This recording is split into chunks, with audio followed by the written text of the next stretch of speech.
O Concello de Rianxo e a Orde Relixiosa propietaria do Pazo de Rianxiño asinaron ante notario o acordo de compravenda do edificio que albergará o centro de día. O Concello dispón agora dun ano para recabar os fondos necesarios para a adquisición do Pazo e da finca, valorados n'1.600.000 euros. Nunha notaría de Santiago produciuse a sinatura que de alguna maneira abre un prazo dun ano para facer efectiva ese pago definitivamente, polo que este Pazo, o Pazo de Rianxiño, pasaría a formar parte do patrimonio do Concello con destino a centro de día e equipamento social do Concello. E, bueno, nada, é seguir un pouco o camiño máis ou menos sinalado e marcado, que todas as partes comprometéndonos a facer o que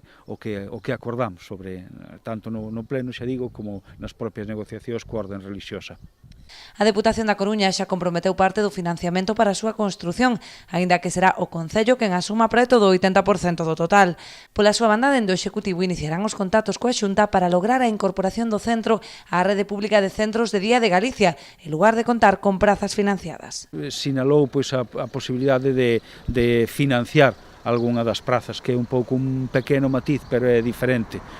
Deixaría todo na esfera pública, onde o propio personal sería escolleito pola propia administración autonómica e o recurso sería un máis dentro deses equipamentos sociais, e a outra é simplemente un financiamento praza a praza. Nos somos máis partidarios, efectivamente, da colaboración e de poñer ao servizo da Xunta de Galicia de Servizos Sociais ao conxunto da instalación, colaborando evidentemente, porque aí estamos falando de que o Concello vai facer fronte aproximadamente do 80% do custe da adquisición do Pazo, o 20% restante a Deputación, pero bueno, nós estamos falando de unhas cantidades importantes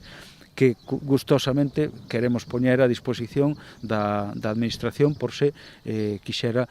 admitila dentro desa rede pública como calqueira outra residencia ou algúns dos centros de día que nos acompañan na nosa comarca. En canto ao equipamento, o Concello está a valorar a ampliación de servizos, habilitando tamén unha residencia.